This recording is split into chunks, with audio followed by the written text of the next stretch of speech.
En vue de renforcer les capacités des acteurs de la décentralisation à exercer efficacement leurs rôles et responsabilités, le gouvernement a adopté en 2011 la Stratégie nationale de formation des acteurs de la décentralisation. La Direction générale de la décentralisation et des collectivités territoriales, DGDCT, est chargée du pilotage et de la coordination technique de la mise en œuvre de cette stratégie. La DGDCT a particulièrement pour mission l'accompagnement des collectivités territoriales et la tutelle de l'ensemble des collectivités territoriales.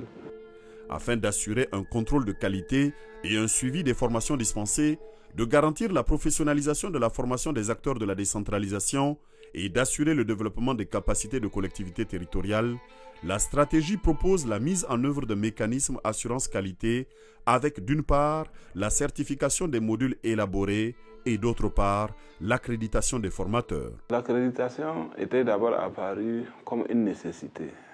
C'était une nécessité qui trouve son fondement dans la stratégie nationale de formation des acteurs de la décentralisation.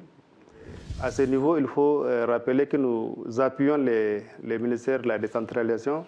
à mettre en place un mécanisme d'assurance qualité des formations. Et ce mécanisme a posé un certain nombre de principes, dont l'accréditation des formateurs et la certification des modules.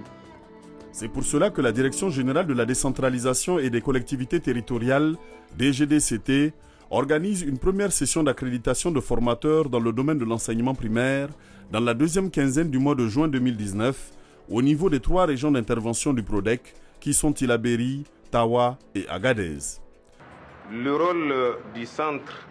dans le processus d'accréditation, c'est de constituer un vivier de formateurs, de les former en ingénierie de la formation et de fournir à la direction générale de la décentralisation et des collectivités territoriales des candidats à l'accréditation. Le dépôt de dossier de candidature à l'accréditation se fera par appel à candidature lancé par la Direction générale de la décentralisation et des collectivités territoriales. Pour les intéressés, en ce qui concerne le processus, les candidats formateurs répertoriés dans la base de données du Centre de formation en gestion des collectivités territoriales ou des autres structures agréées intéressées déposent leur dossier au niveau du responsable de la formation continue du Centre de formation en gestion des collectivités territoriales, CFGCT, qui procède à leur enregistrement et à leur transmission auprès de la Direction générale de la décentralisation et des collectivités territoriales. Un comité ad hoc d'accréditation mis en place à cet effet se réunit pour examiner les dossiers des candidats sur la base des critères définis dans le manuel de procédure d'accréditation. Le candidat retenu à l'issue de l'étude du dossier subit une évaluation en situation réelle d'animation de formation par des évaluateurs désignés au sein du comité ad hoc d'accréditation devant un groupe d'apprenants lors d'une session de formation organisée par le CFGCT ou toute autre institution agréée. Les candidats sont évalués par une équipe d'évaluateurs constituée d'au moins un expert du domaine, un expert en andragogie, tous désignés par le comité d'accréditation des formateurs. Si le candidat obtient une note égale ou supérieure à 50 sur 100 du total de points requis lors de l'évaluation devant le comité, il est admis pour l'accréditation. Si le candidat est ajourné à l'issue de la session d'accréditation, une notification lui est faite avec les motifs. Le candidat ajourné doit attendre au moins 1 an avant de pouvoir réintroduire à nouveau son dossier d'accréditation. Pour postuler,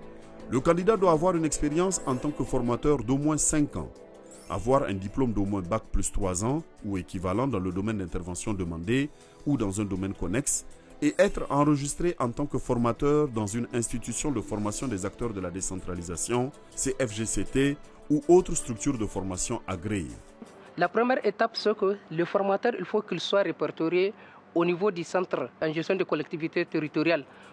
Le dossier de candidature à l'accréditation d'un formateur est constitué de la demande d'accréditation précisant le domaine thème pour lequel le candidat souhaite que son dossier soit analysé, d'un curriculum vitae détaillé précisant les expériences dans l'animation de formation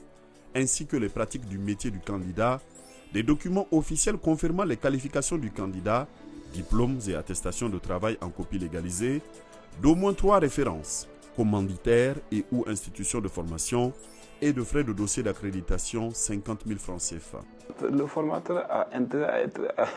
accrédité parce que ça lui donne la garantie justement d'exercer